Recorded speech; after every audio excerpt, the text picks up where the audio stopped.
If you watch boxing-related contents on YouTube, you'll occasionally bump into short videos that teach you how to do self-defense by this British boxer, Tony Jeffries. As a famous boxer and YouTuber, Tony Jeffries is a retired British boxer and Olympic bronze medalist. He runs a popular YouTube channel with over 2.5 million subscribers, where he shares boxing tutorials, training tips, and self-defense strategies. You won't miss out on his video if you watch martial arts-related contents. Interestingly, earlier this year, he stepped into a whole new arena, virtual reality. He started boxing in VR with other YouTubers. Despite the game looking a bit glitchy, Tony says the punch measurements are surprisingly accurate, tracking speed and movement in a way that makes it a solid boxing simulation. He says it's a solid simulation of real boxing, which is interesting coming from a guy who's trained champions. This might actually be a really good idea because recent research has shown that boxing can be very harmful to the brain. Many doctors and researchers, including the famous Dr. Mike on YouTube, who boxes himself, have pointed out that repetitive brain damage is fatal, as it causes irreversible concussions. This means the traditional sparring method is actually very bad because it accumulates damage to the brain. Unlike muscle groups, which grow back stronger when torn or damaged, the brain doesn't work the same way. Data shows that boxers have a significantly higher chance of suffering from brain injuries and concussions compared to normal people. Approximately 20% of professional boxers develop CTBI during their careers. Notably, neurologist Dr. Goodman has observed that a substantial portion of brain damage in boxers stems from sparring sessions, with many fighters entering matches already experiencing mild concussive symptoms. This proves that it's such a dangerous career. Wouldn't it be better to train in a simulation instead? After all, accumulated brain damage can lead to brain degradation or even death. Some people even speculated that Mike Tyson's loss to Jake Paul was partly due to his accumulated injuries and aging, which affected his performance. Just as people once thought it was okay to repeatedly cause brain damage, recent scientific developments have proven us wrong. Every time this man steps in the ring, he's putting his life on the line. Oh, left hand sends the kid down! He took 5 punches. The knockouts, the really mean ones, really get built up. It's not like that last punch did all the damage. Right. It's you build up the damage, the person gets a little groggy, and then the last punch is what does the damage. So, with the Age of Aquarius representing logic and knowledge, we're now gifted with the ability to uncover deeper truths, many of which were hidden beneath the surface. This new understanding reveals that a lot of what we once took for granted or were taught in the old education system was, in fact, wrong. For example, ostriches bury their heads in the sand. Contrary to the popular belief, ostriches do not bury their heads in the sand when they're scared. Instead, they either run away or lie low with their heads close to the ground. This myth likely originated from their behavior of lowering their heads when trying to avoid detection. Only 10% of the brain is used. For many years, it was believed that humans use only 10% of their brains. Brain scans have now proven that nearly all parts of the brain are active, even when we're at rest. The myth that most of our brain remains unused is simply not true. Every part has a function, whether we are consciously aware of it or not. The left-brained versus right-brained personality myth. The myth that logical people are left-brained and creative people are right-brained has been widely accepted.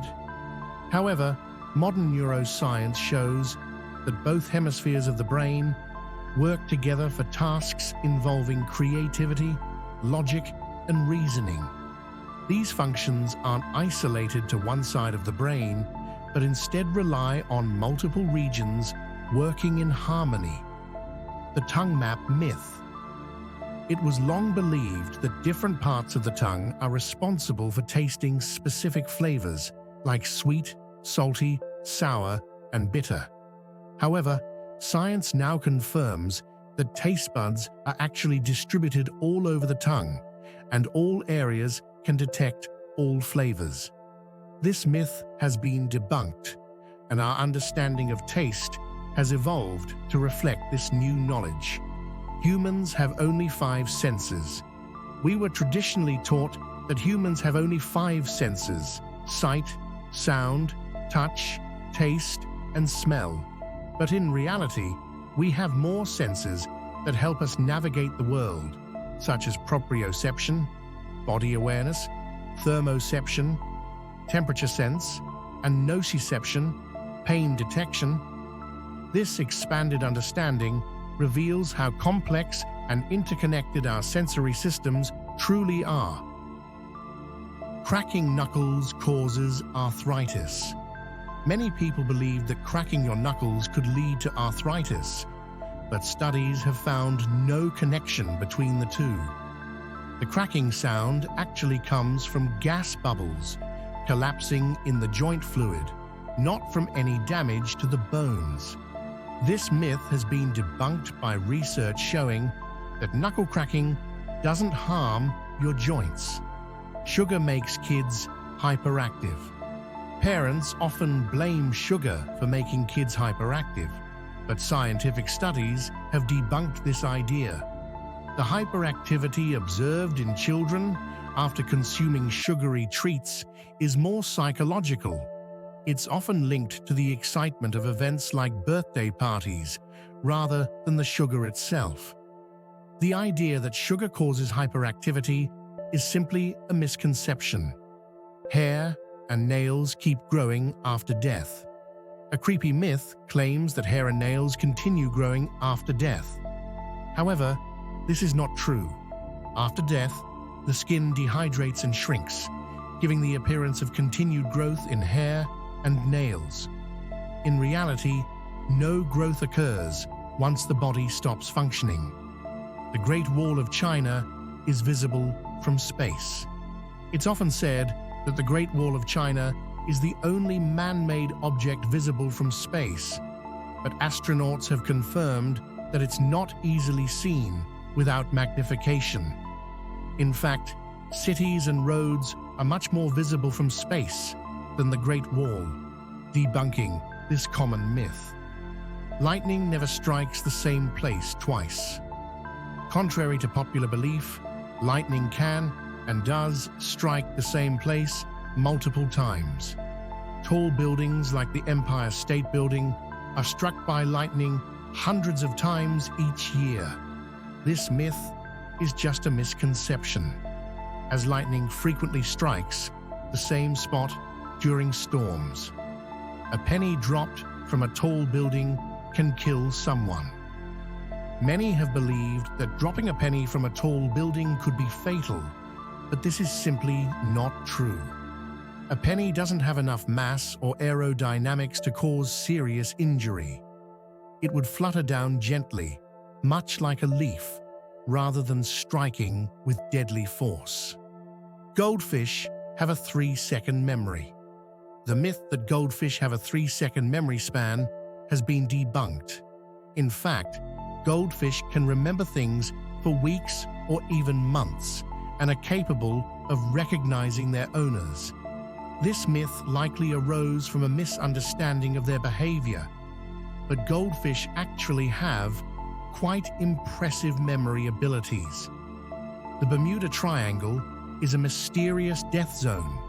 The Bermuda Triangle is often portrayed as a mysterious area where ships and planes disappear, but studies show that the disappearance rate in this region is not significantly higher than in other busy ocean areas. Many of the incidents that have occurred have logical explanations, debunking the idea of a death zone. Vaccines cause autism.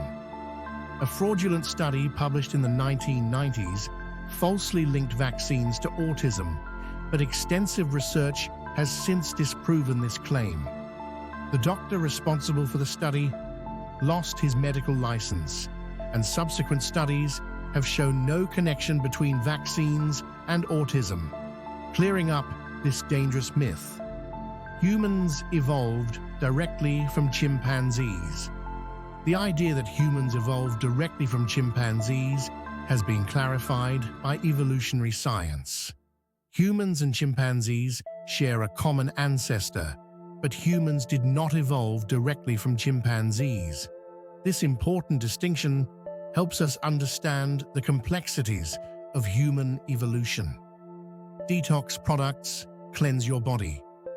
Many products marketed as detox teas or juices claim to cleanse your body of toxins, but the truth is that your liver and kidneys already perform this function naturally. The idea that you need special products to detoxify your body is a myth. Your organs do the work for you every day. The moon has a permanent dark side. There is no permanent dark side of the moon. While one side of the moon always faces Earth due to tidal locking, both sides of the moon receive sunlight at different times. The idea of a permanent dark side is a misconception based on how we perceive the moon's rotation. Blood is blue inside the body. It's commonly believed that blood is blue inside the body, but this is not true. Blood is always red, but veins appear blue due to how light penetrates the skin and how our eyes perceive color. This optical illusion has led to the misconception that blood is blue when it's actually red at all times. But do you know what's even crazier? Even something as simple as sleep, something we do every day, has been surrounded by science misinformation for years. The belief that humans universally require 8 hours of sleep each night has been widely accepted for years. However, recent research indicates that individual sleep needs vary significantly, challenging the one-size-fits-all approach. Sleep experts now recommend that adults aim for 7 to 9 hours of sleep per night. This range accommodates the diverse sleep requirements among individuals, acknowledging that some may function optimally with slightly less or more sleep. The American Academy of Sleep Medicine and the Sleep Research Society emphasize that adults should obtain at least 7 hours of sleep per night to avoid health risks associated with chronic sleep deprivation. Similarly, the Centers for Disease Control and Prevention outlines age-based sleep recommendations. Adults, 7 or more hours per night. Older adults, 61 to 64 years, 7 to 9 hours per night. Seniors, 65 years and older, 7 to 8 hours per night. Moreover, the notion that individuals can train their bodies to thrive on less sleep has been debunked. Studies suggest that while people might adapt to reduce sleep, this adjustment often leads to diminished performance and increased sleepiness, highlighting the importance of adequate rest. Another interesting example is the myth that having your knees go over your toes is dangerous and bad for your knees. Recently, we've learned that this position is actually a great way to stretch and strengthen the knees. A well-known YouTuber, Knees Over Toes Guy, focuses on rehab and teaches other YouTubers how to build knee strength in this position, proving just how wrong the old belief was. Not only is outdated scientific misinformation concerning, but the failure to recognize individual differences is just as alarming. The idea that everyone should sleep exactly 8 hours, consume 2,500 to 3,000 calories a day, work 8-hour shifts regardless of the job, or do 150 minutes of cardio a week without considering personal differences is absurd. How can a one-size-fits-all approach apply to people with vastly different needs? Imagine forcing an obese person to run 150 minutes a week. How much damage would that do to their knees? Or restricting a cyclist burning 6,000 calories a day to just 3,000 calories. Even sleep varies. Some need 10 hours to recover from intense physical strain, while others function perfectly fine on much less. Ignoring these differences isn't just inefficient, it's harmful. In the past, education was often tailored to individual talents, rather than standardized like it is today. Many societies used apprenticeship models, where children learned directly from masters in trades like blacksmithing, painting, or medicine, based on their skills and interests. In ancient Greece, Sparta focused on military training, while Athens emphasized philosophy, arts, and sciences depending on aptitude. During the medieval and Renaissance eras, nobility and scholars received personalized education from tutors. Even early one-room schoolhouses taught students at different levels based on ability rather than age. However, with industrialization, education became more standardized. Though modern approaches like Montessori and Waldorf aim to bring back individualized learning. As we move further into the Age of Aquarius, we can expect even more scientific breakthroughs and the exposure of long-held misinformation, an exciting time of discovery and progress. But while we embrace new knowledge, we shouldn't neglect our spiritual practices. Strengthening our intuition and inner voice is just as important, as it helps us understand what we truly need on a personal level. Since mainstream information is designed for the masses and not tailored to individuals, we must learn to be our own guides. Science can provide valuable insights, but in the end, our inner wisdom should be the final judge of what's right for us. Have you ever believed something for years, only to recently discover it wasn't true? Feel free to share your experiences below.